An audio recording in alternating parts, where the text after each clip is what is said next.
Hello friends, welcome to Mangani Sirakugal. எல்லாரும் எப்படி இருக்கீங்க? இன்னைக்கு வந்து ஞாயிற்றுக்கிழமையில இருந்து தான் vlog எடுக்க ஸ்டார்ட் பண்ணிருக்கேன். சோ நேத்து சனிக்கிழமை சாயந்திரமாவே கொஞ்சம் பூச்செடி எல்லாமே வாங்கிட்டு வந்து வச்சிருந்தாங்க. ஜினியா பூ, அப்புறமா வந்து ஒரு ஃபேண்டா கலர் ரோஸ், அப்புறம் வந்து இன்னொன்னு வந்து மேரிகோல்டு இதெல்லாம் வாங்கிட்டு வந்து வச்சிருந்தாங்க. சோ இன்னைக்கு காலையில தான் எடுத்து நீட்டா அரேஞ்ச் பண்ணி வைக்கலாம்னு எடுத்து வச்சிட்டு இருக்கேன். நம்ம வீட்ல வந்து நிறைய பூச்செடிகள் இருக்கு. அதுல மெயினா வந்து இந்த பால்சம் பூ வந்து யாருக்கெல்லாம் தெரியும் இந்த இருக்குல இதான் வந்து பால்சம் பூ. இது சொல்ல போனா நான் வந்து குப்பை கொட்ட போகும்போது ரோட்ல ஒரு ஓரமா முளைச்சி இருந்துச்சு. சோ ஒண்ணு பிடுங்கிட்டு வந்து வச்சேன் அந்த டவுட்ல. அது பார்த்தா அதோட வம்சமே நிறைய உருவாயிடுச்சு. எந்த பாட்டை பார்த்தாலும் அதோட செடி வந்து குட்டி குட்டியா இருக்கும். இந்த இன்டோர் பிளான்ட்ஸ் வந்து அவ்வளோ ரேட் கொடுத்து வாங்கிட்டு வந்து வச்சிருந்தேன். இப்போ லாஸ்டா நம்ம ஊர் பூஜைக்காக ஊருக்கு போயிருந்தோம்ல, அந்த டைம்ல வந்து சரி இங்க யாருமே இருக்க மாட்டோம், எல்லாருமே ஊருக்கு போறோம்னு சொல்லிட்டு வெளியில எடுத்து வச்சுட்டு போனேன். அப்போ வந்து மழை வந்துட்டு இருந்துச்சு. ஸோ தண்ணி வந்து அந்த மழை தண்ணி விழுன்னு சொல்லிட்டு இந்த மாதிரி வெளியில எடுத்து வச்சுட்டு போனா அது இன்டோர் பிளான்ட்ன்றனால வெயில்ல இருந்தனால சுத்தமா செட் ஆகல. இலையெல்லாம் கருகி போச்சு. இப்பதான் திருப்பி வந்து கஷ்டப்பட்டு வளர்த்துட்டு இருக்கேன். ஏன்னா இருக்கிறதுலே அதுதான் வந்து கொஞ்சம் காஸ்ட்லியா வாங்கிட்டு வந்தது. அதனால அது பட்டு போயிருமோ அப்படின்னு பயங்கர பயமா வேற இருக்கு. சரி இருக்கிற வரை வச்சு காப்பாத்துவோம்னு ட்ரை பண்ணிட்டு இருக்கேன். இது வந்து பச்சை மிளகாய் செடி. இந்த பச்சை மிளகாய் வந்து இது வந்து ஒரு 4வது முறை காய்க்குது. இது அப்பப்போ வந்து காய்க்கும். ஃப்ரெஷ்ஷாக பிடிங்குவேன். சூப்பராக இருக்கும், நல்லா ஃப்ரெஷ்ஷாகவும் இருக்கும் பார்க்குறதுக்கு. புளிச்சாக்கீரை வந்து ஒரு தடவை வாங்கிட்டு அம்மா வந்து நட்டு வச்சுட்டு போனாங்க. அதுவும் இருக்கிற பாட்டில் வந்து அங்கங்கே ஒரு 2 செடியாக நட்டு வச்சுட்டு போனாங்க. ஸோ அதுவுமே கொஞ்சம் வந்து வளர்றதுக்கு ஆரம்பிச்சிருச்சு. சரி இன்னும் கொஞ்சம் அது நிறைய கீரையெல்லாம் கொடுத்ததுக்கு அப்புறமா எடுத்து கீரை கடையலாம் அப்படின்னு வச்சுருக்கேன். கண்டிப்பாக அதோட ரெசிபி வீடியோ ஷேர் பண்ணுறேன். எனக்கு வந்து இந்த மணி பிளான்ட் வரவே வராது. நான் எவ்வளோ வச்சாலும் அது எப்படி இருந்தாலும் பட்டு போயிடும், ஏதாவது ஒன்று ஆயிரும். அந்த மணி பிளான்ட் செடி வந்து சித்தி எனக்கு தொட்டியோடு தூக்கி அப்படியே கொடுத்து விட்டுருந்தாங்க. ஸோ இந்த தடவை தான் எப்படியோ நல்லபடியாக துளிர்த்து தலைஞ்சிக்கிட்டு இருக்குது. நம்ம வீட்டில் உள்ள கத்தாழை செடியில் வந்து பூ வர ஆரம்பிச்சிருச்சு. ஸோ நல்லா பெருசாக வளர்ந்துருச்சு கத்தாழை செடியுமே கூட. இங்கேயுமே வந்து இது இருக்குது புளிச்சாக்கீரை. ஸோ இதெல்லாம் சேர்த்து வச்சு கொஞ்சம் நிறைய பல்காக வந்ததுக்கு அப்புறமா தான் புளிச்சாக்கீரை கடையில் செய்யணும்னு இருக்கேன். இது வந்து எலுமிச்சங்காய் செடி. இது வந்து பல வருஷம் ஆகுது. ஒரு தடவை யூஸ் பண்ணிட்டு அந்த கொட்டையை கொண்டு வந்து இந்த பாட்டில் போட்டு வச்சிருந்தேன். இது வந்து இன்னொரு ஹைப்ரிட்டாக இருந்தால் காய்ச்சி பூத்து எல்லாம் ஆயிருக்கும். இது வந்து நம்ம நாட்டுக்காய் அப்படின்றதுனால இன்னும் காய்க்கவும் இல்லை, பூக்கவும் இல்லை. இதை வந்து யூஸ் பண்ணுறது பட்டர்ஃப்ளை மட்டும்தான். அப்பப்போ வந்து இதில் புழு வந்து கட்டிட்டு சுருண்டுட்டு இருக்கும். அதுக்கப்புறம் நிறைய பட்டர்ஃப்ளை வந்து இந்த லெமன் செடியிலேருந்து உருவாகி போயிருக்கு. வர்றதுக்கு முன்னாடி பட்டர்ஃப்ளை வந்து ஒரு 2-3 தடவை சுற்றி பார்த்துட்டே இருக்கும். அதுவும் அந்த லெமன் செடியவே சுற்றி பார்த்துட்டு இருக்கும். அதுக்கு எங்கே செட் ஆகுதோ அங்கே வந்து அந்த கூடு கட்டிட்டு போயிடும். அப்புறமா அவங்களே இனப்பெருக்கமாகி போயிடுவாங்க. பச்சை மிளகாயும் கொஞ்சம் பறிச்சாச்சு இன்னைக்கு. என்னவோ தெரியல, இந்த மாடிக்கு வந்து இந்த செடியெல்லாம் அப்படி பார்க்கும்போது ரொம்ப ஹாப்பியாக இருக்கும். அதுவும் பூ பூத்திருக்க செடியை பார்த்தோம்னா அவ்வளோ ஹாப்பியாக இருக்கும். இங்கே நின்னோனாலே நல்ல கலராக தெரியும். யாரெல்லாம் என்ன மாதிரி வந்து பிளான்ட் லவர்னு சொல்லுங்கள். பிளான்ட் லவர் இல்லாதவங்களே இருக்க முடியாது. நேச்சர் லைக் பண்ணுற எல்லாருக்குமே வந்து கண்டிப்பாக பிளான்ட் பிடிக்கும். சந்தர்ப்ப சூழ்நிலையால் சில பேருக்கு வைக்க முடியாமல் இருக்கும், சில பேருக்கு நிறைய தோட்டமே வச்சுருப்பாங்க. இப்போ தான் நாங்கள் வந்து ஃபஸ்ட்டு ஸ்டேஜ் ஒன்று ஒன்றா பார்த்து வாங்கி வச்சுட்ருக்கோம். நாங்கள் இருக்க ஏரியாவில் வந்து மெயின்டைன் பண்ணுறது ரொம்ப கஷ்டம். நீங்க பாத்தீங்கனாலே தெரியும், பின்னாடி வந்து எவ்வளவு லாரி நிக்குதுன்னு பாருங்க. லாரி வரவும் போகவும் இருந்துட்டே இருக்கும். அதனால தூசி ரொம்ப இருக்கும். செடி எல்லாமே சொல்ல போனா நாங்க வந்து குளிக்க வைக்கணும். அப்படி பண்ணா மட்டும்தான் இந்த மேல இருக்கிற தூசியெல்லாம் கொஞ்சம் அவாய்ட் ஆகும். டெய்லி இந்த மாதிரி தெளிச்சு விடுவோம். இதனாலே பாதி இந்த துளசி செடி, கற்பூரவள்ளிலாம் கொஞ்சம் அழுக்கு இருக்கிற மாதிரியே இருக்கும். பெரும்பாலும் நம்ம வீட்டில் சண்டே வந்து கூழு தான் பண்ணுறது. 2 ரீசன் இருக்குது. ஏன்னா வாரத்தில் வந்து ராகி வந்து எப்போதுமே யூஸ் பண்ணுறது கிடையாது. எப்போயாவது ஒரு தடவை தான் யூஸ் பண்ணுவோம். அதுக்கு கோதுமை மாவெல்லாம் சப்பாத்தி, பூரி இந்த மாதிரி செஞ்சுக்குவோம். அதனால சரி வீக்லி ஒன்ஸ் வந்து இந்த ராகி மாவு யூஸ் பண்ணி கூழு பண்ணி கொடுக்கலான்னு. இன்னொன்று ரீசன் வந்து கொஞ்சம் சோம்பேறித்தனம். சண்டேனாலே கொஞ்சம் லேட்டாக தான் எந்திரிப்போம். லேட்டாக எந்திரிக்கும் போது டக்குன்னு ஈஸியாக முடிகிறது வந்து இந்த கூழுக்கின்றது தான். டக்குன்னு சுடு தண்ணி காய வச்சோமா, மாவு போட்டு மிக்ஸ் பண்ணி இறக்கணுமா அப்படிங்கிற மாதிரி ஈஸியாக வேலை முடிஞ்சிடும். ஸோ பசங்க வந்து கொஞ்சம் ஃபஸ்ட்டு கூலா அப்படிம்பாங்க. அப்புறமா வேற வழி இல்லை, அதை தான் சாப்பிட்டு ஆகணும் அப்படின்னு சாப்பிட்ருவாங்க. ஸோ ஹெல்தியும் தானே இது. அதனால கம்பல்சரி எப்படின்னா மாசத்துக்கு ஒரு 2 ஞாயிற்றுக்கிழமையாவது நாங்கள் வந்து கூழு கிண்டி சாப்பிட்ருவோம். அது லேட்டாக எழுந்திரிக்கிறதுனால தான் மெயின் ரீசன். இன்னொன்று கூட பெரும்பாலும் இவங்க அப்பா சண்டே ஆயிடுச்சுனாலே கூழு தான் கிண்ட சொல்லுவாங்க.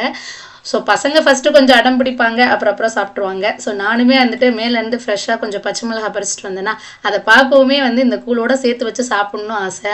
இது வந்து எப்போ சாப்பிட்ருக்கிறதுனா, நாங்கள் வந்து சின்ன பிள்ளை என் பொண்ணு என் பையங்க மாதிரி இருக்கும்போது எங்கள் அப்பத்தா தாத்தாவோட வயலுக்கு போவோம். அப்போ எங்கள் தாத்தா வந்து வயலில் உழுதுட்ருப்பாரு. அப்போ எங்ககிட்ட தான் வந்து இந்த வர காஃபி போட்டு கொடுத்து விடுறது, சாப்பாடு கஞ்சி இதெல்லாம் தூக்குச்சட்டில் ஊற்றி எங்களை எடுத்துகிட்டு வர சொல்லுவாங்க. அப்போ எடுத்துகிட்டு போயிட்டு அந்த வரப்பில் உட்காந்து அந்த பச்சை பசேல் இருக்கும் கீழே தண்ணி, வயலில் வந்து தண்ணியில் காலை வச்சுக்கிட்டு அதை சாப்பிடும்போது அதோட சுகமே தனியாக இருக்கும். பச்சை மிளகா அப்போ காரமாக தான் இருக்கும், ஆனாலும் அந்த பெரியவங்க சாப்பிட்றத பார்க்கும்போது நமக்கும் ஆசையாக இருந்து காரமாக இருந்தாலும் அட்லீஸ்ட் ஒரு வாயாவது சாப்பிடுவோன்னு சாப்பிட்டதும் உண்டு. இப்போல்லாம் பசங்களுக்கு ப்ராஜெக்ட் வந்து பசங்களுக்கு கொடுக்குறாங்களா பேரண்ட்ஸுக்கு கொடுக்குறாங்களானே தெரில. ஸோ அவ்வளோக்கு ஹெவியாக தான் கொடுக்குறாங்க. இதுவாது பரவாயில்ல, இன்னொரு ப்ராஜெக்ட் இருக்குது, அது இன்னொரு நாள் காட்டுறேன் பாருங்கள். ஸோ இந்த தடவை வந்து சம்ருத்துக்கு வந்து ஜிகே ப்ராஜெக்ட் இதில் வந்து ஃபுட்பால் பற்றி ஒவ்வொரு மந்த்தும் ஒவ்வொரு புக் இருக்குது. ஸோ அதில் வந்து நம்ம எது வேணாலும் செலக்ட் பண்ணிக்கலாம். ஸோ சம்ருத் வந்து இதில் ஃபுட்பாலோட ஸ்டேடியம் தான் வந்து ரெடி பண்ணான். அவனே தான் எல்லாமே ஓனாக ரெடி பண்ணான். என்னாச்சுன்னா சோஃபாவுக்கு பக்கத்தில் வச்சுருப்பான் போல், நான் அது தெரியாமல் பில்லோவெல்லாம் தூக்கி அது மேலே போட்டுட்டேன்.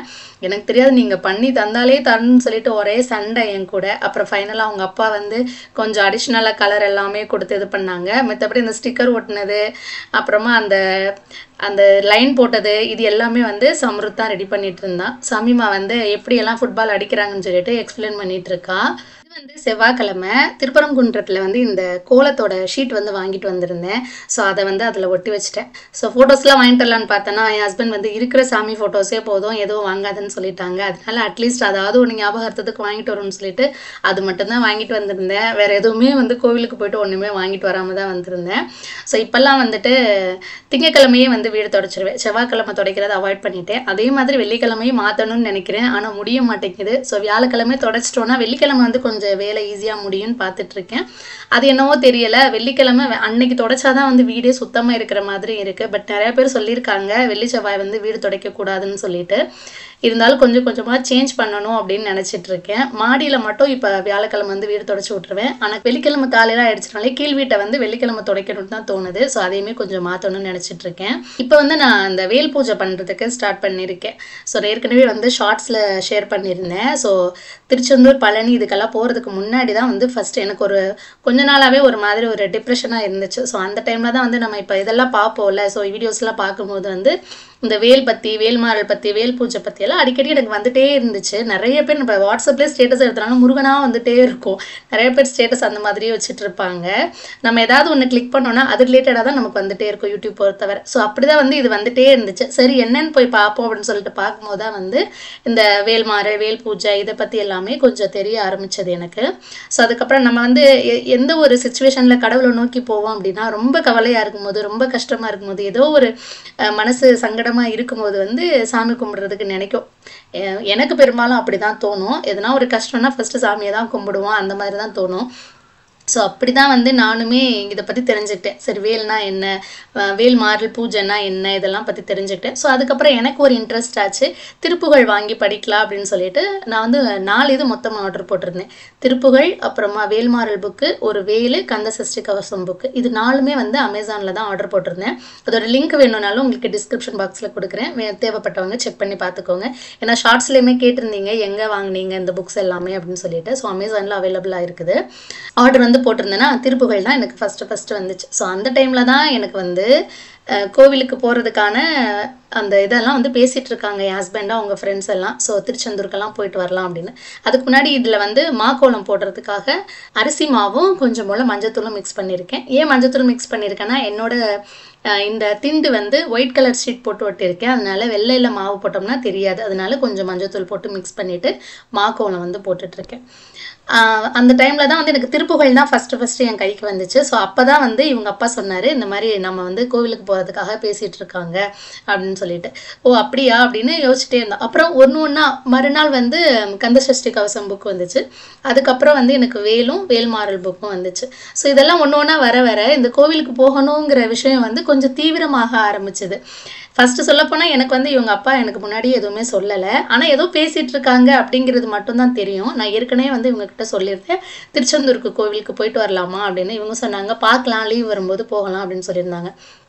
எந்த வீட்லேயுமே பெரும்பாலும் விமென்ஸ் வந்து ஃபஸ்ட்டு நமக்கு இங்கே எங்கேயாவது பண்ணணும், இது எதாவது செய்யணும்னா ஃபஸ்ட்டு ஓகே சொல்லவே மாட்டாங்க. பார்க்கலான்னு வெயிட்டிங் லிஸ்ட்டில் தான் போட்டு வைப்பாங்க. ஸோ அதே மாதிரி தான் நான் சொன்னதும் வெயிட்டிங் லிஸ்ட்டில் தான் இருந்துச்சு. அப்புறம் நான் எக்ஸ்பெக்ட் பண்ணவே இல்லை. சரி இப்போ போக முடியாது, இனி எக்ஸாம் லீவு அந்த மாதிரி டைமில் தான் போக முடியும்னு நினச்சிட்டு நானும் விட்டுட்டேன். அப்புறம் பார்த்தா இவங்க சீக்ரெட்டாகவே பேசிகிட்டே இருந்தாங்க அவங்க ஃப்ரெண்ட்ஸ் கிட்ட. நான் இந்த புக்ஸ் எல்லாம் போட்டு திருப்புகள் வந்துருச்சு. வந்து அன்னைக்கு தான் சொல்கிறாங்க இந்த மாதிரி போகலாமான்னு கேட்டுட்ருக்காங்க அப்படின்னு சொல்லிட்டு. எனக்கு ஒரே குஷி, பரவாயில்லையே நம்ம புக்கு கைக்கு வரோமே இந்த மாதிரிலாம் ஆகுதே அப்படின்னு நினச்சிட்டு இருந்தேன். அப்புறம் 2-3 நாள் விட்டு வந்து இந்த புக்கும் வந்துச்சா, வேல்மாறலும் வேல் புக்கும் வந்துச்சா. ஸோ அன்னைக்கே வந்து சொன்னாங்க நம்ம வந்து வெள்ளிக்கிழமை போகிறோம் கோவிலுக்கு, ஸோ எல்லாமே பேக் பண்ணி வச்சுக்கோ அப்படின்னு சொல்லிட்டு.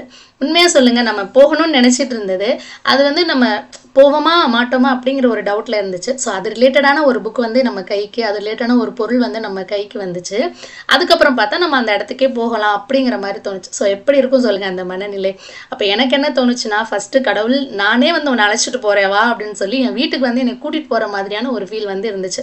ஏன்னா எனக்கு அவரை பற்றின புக்ஸ் எல்லாமே வந்துருச்சு, அவரோட ஆயுதமும் என் வீடு தேடி வந்துருச்சு. அதுக்கப்புறமா நான் அவரை போய் பார்க்க போகிறேன். ஸோ அவரே என்னை வீட்டுக்கு வந்து வா அப்படின்னு கூப்பிடுற மாதிரியான ஃபீலிங் வந்து எனக்கு இருந்துச்சு பர்சனலாக. அதுக்கப்புறம் போயிட்டு தான் வந்து திருச்செந்தூர், பழனி, பழமுதிர்ச்சோலை, திருப்பரங்குன்றம் எல்லாம் போயிட்டு நல்லபடியாக சாமி கும்பிட்டு வந்தோம். இதோட லிங்க் எல்லாமே டிஸ்கிரிப்ஷன் பாக்ஸில் கொடுக்குறேன். இந்த வீடியோஸ் எல்லாமே நான் ஏற்கனவே போஸ்ட் பண்ணியிருக்கேன். ஸோ பார்க்காதவங்க போய் பாருங்கள். அதுக்கப்புறம் வந்து இப்போ வேல் பூஜைக்கு நான் என்னென்ன எடுத்து வச்சுருக்கேன் அப்படின்னா, அபிஷேகம் பண்ணணும். ஃபர்ஸ்ட் வேல்லாம் நம்ம வாங்கி வச்சிட்டோம்னா சும்மா அப்படியே வைக்கக்கூடாதுன்னு சொல்கிறாங்க. அதுக்கு வந்து பூஜை பண்ணணும் அப்படின்னு சொல்கிறாங்க. ஸோ அதுக்கு என்னென்ன பூஜை பண்ணலான்னா, பால், பன்னீர், சந்தனம், குங்குமம், அப்புறம் வந்து திருநீர், இதில் எல்லாமே வந்து அபிஷேகம் பண்ணலாம். ஸோ நிறைய யாரால் என்னென்ன பண்ண முடியுமோ அதெல்லாம் பண்ணலாம். கண்டிப்பாக வந்து ஒரு பிரசாதம் வைக்கணும். ஸோ அதனால் நான் இன்றைக்கி வந்து சிம்பிளான பிரசாதம் தான், பால் காய்ச்சி அதில் கொஞ்சமாக கல்கண்டு போட்டு வச்சுருந்தேன். ஸோ அதுக்கப்புறம் அபிஷேகத்துக்கு வந்து இது எல்லாமே ரெடி பண்ணி வச்சிருந்தேன். ஸோ இதில் நிறைய பேர் நிறைய விதமாக பண்ணுறாங்க. பஞ்சாமிர்த அபிஷேகம் பண்ணலாம், தயிரில் அபிஷேகம் பண்ணுறாங்க. எனக்கு வந்து நான் பழனியில் வந்து பார்த்தது வந்து திருநீர் அபிஷேகம் வந்து அவ்வளோ சூப்பராக இருந்துச்சு பார்க்குறதுக்கு. ஸோ அதனால நான் மெயினாக இதுங்களை தான் வச்சுருக்கேன். பன்னீர் மட்டும் வாங்கிட்டு வந்து வச்சுருந்தேன். ஸோ ஃபஸ்ட்டு வந்து வேலை வந்து நல்லா எடுத்துட்டு அதில் வேல் பக்கத்தில் வந்து ஒரு பூ வச்சுருக்கணும். அதுக்கப்புறமா நம்ம அதில் ஃபஸ்ட்டு வந்து தண்ணி ஊற்றிக்கணும். தண்ணி ஊற்றிட்டு அந்த ஏற்கனவே இருக்கும்ல மஞ்சள் குங்குமம் அதெல்லாம் எடுத்துகிட்டு அதுக்கப்புறமா ஒவ்வொரு அபிஷேகமாக நம்ம பண்ணணும். ஃபஸ்ட்டு வந்து நான் பாலில் தான் பண்ணுறேன். பால் ஊற்றிட்டு அதில் வந்து மஞ்சள், அதில் வந்து சந்தனம், குங்குமம், திருநீர் இட்டு வச்சுட்டு ஒவ்வொரு தடவை நம்ம பூஜை பண்ணும்போதுமே வந்து ஆரத்தி காட்டணும். ஆரத்தி அப்படி இல்லைன்னா நீங்கள் இந்த இது ஊதுபத்தி கூட காமிச்சிக்கலாம். அதுக்கப்புறமா பன்னீர் ஊற்றி அபிஷேகம் பண்ணிவிட்டு மறுபடியுமே வந்து சந்தனம், குங்குமம், திருநீர் இது எல்லாமே வைக்கணும். அதுக்கப்புறமும் சாமிக்கு வந்து ஆரத்தி எல்லாமே காட்டணும். ஸோ இந்த மாதிரி ஒவ்வொன்றும் பண்ணணும். நான் சொல்லியிருந்த மாதிரி சந்தனம், குங்குமம், பன்னீர், பால், அப்புறமா இன்னொன்று என்னது திருநீர், இதிலெல்லாம் தான் வந்து நான் அபிஷேகம் பண்ணேன். ஸோ அபிஷேகம் பண்ணி முடிச்சுட்டு சாமிக்கு வந்து பிரசாதமும் வச்சுட்டு பூஜையுமே வந்து நல்லபடியாக முடிஞ்சது. இதுக்கு வந்து வேல்மாறல் வந்து ஏன்னா வேலுக்கு பூஜை அப்படிங்கிறதுனால வேல்மாறல் புக்கு தான் வந்து படிக்கணும்னு சொன்னாங்க. வேல்மாறல் புக்கு வந்து கொஞ்சம் லென்த்தாகவே இருக்கும். உங்களால் ஒரு வேளை படிக்க முடியலை அப்படின்னா கந்தசஷ்டி கவசம் புக் வந்து நீங்கள் படிக்கலாம். ஸோ படிக்கிறது கஷ்டமாகவே இருக்குது அப்படின்னா நீங்கள் பக்கத்துலேயே வந்து டிவிலையோ இல்லை மொபைல்லையோ போட்டு வச்சுட்டு அதை கேட்டுட்டு கூட நீங்கள் சாமி கும்பிடலாம். ஸோ நான் வந்து தமிழ் நல்லாவே படிப்பேன், அதனால வந்து வேல்மாறல் புக்கு படித்து முடிப்பேன். இந்த பூஜை வந்து நான் செவ்வாய்க்கிழமையும் வெள்ளிக்கிழமை தான் பண்ணுவேன். ஸோ செவ்வாய்க்கிழமையில வந்து செவ்வாய் உரையிலையும் வெள்ளிக்கிழமை வந்து சுக்கிர உரையிலையும் பண்ணுவேன். ஸோ ரெண்டுக்குமே டைமிங்ஸ் ஒன்று தான். காலையில் வந்து 7 to 8, மத்தியானம் வந்து 1 to 2, நைட்டுக்கு வந்து 8 to 9. வெள்ளிக்கிழமை இதே டைம் தான், செவ்வாய்க்கிழமை இதே டைம் தான். செவ்வாய்க்கிழமை செவ்வாய் ஓரைன்னு சொல்லுவாங்க, வெள்ளிக்கிழமை சுக்கிர ஓரைன்னு சொல்கிறாங்க. இதில் உங்களுக்கு எந்த டைம் கம்ஃபர்டபுளாக இருக்கோ அந்த டைமில் நீங்கள் வந்து வேல் பூஜை பண்ணலாம். இன்னுமே ஒரு சிலர் வந்து 48 நாள் விரதம் இருந்து டெய்லியெல்லாம் வேல்மாறல் படித்து விரதம் இருக்கிறாங்க. ஸோ அந்த அளவுக்கு எனக்கு இன்னும் பக்குவம் வரல. இப்போ தான் கொஞ்சம் கொஞ்சமாக ஸ்டார்ட் பண்ணியிருக்கேன். பூஜை எல்லாமே முடிச்சுட்டு இன்றைக்கி ஒரு ட்ரெஸ்ஸு ஸ்டிச் பண்ணலாம் அப்படின்னு ஸ்டிச் பண்ணுறதுக்கு உட்காந்துட்டேன். ஸோ தையல் மிஷின் வந்து மேலே தான் போட்டிருக்கேன். ஸோ மேலே போயிட்டு நேற்றே வந்து நான் பட்டு பாவாடை வந்து தச்சு வச்சுட்டேன். ஸோ யாருக்கு அப்படின்னா அண்ணன் பொண்ணுக்கு தான் வந்து தச்சிட்ருக்கேன். ஏற்கனவே வந்து சம்யுமாக்கு, அதாவது இது வந்து ஒரு பெரிய சாரீ, இதில் பாதியை கட் பண்ணிவிட்டு 3/4 பாகம் கட் பண்ணி சம்யுமாக்கு போன வருஷம் தீபாவளிக்கு வந்து பாவாடை சட்டை ஷால் வந்து தச்சு வச்சுருந்தேன். ஸோ மீத துணி அப்படியே இருந்துச்சு. சரி சுடிதார் ஏதாவது தச்சுக்கலான்னு வச்சுருந்தேன்.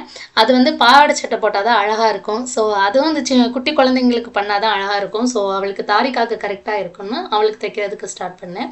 இந்த சாரீ வந்து போன வருஷம் தசரா டைமில் துர்க்கையம்மன் கோவிலில் வந்து எப்போதுமே சாரீஸ் எல்லாமே இந்த சேல்ஸ் பண்ணுவாங்க. ஸோ அம்மனுக்கு சாத்துற சாரீஸ் எல்லாம் சேல்ஸ் பண்ணுவாங்க. ஸோ அந்த டைமில் தான் வந்து வாங்கிட்டு வந்திருந்தேன்.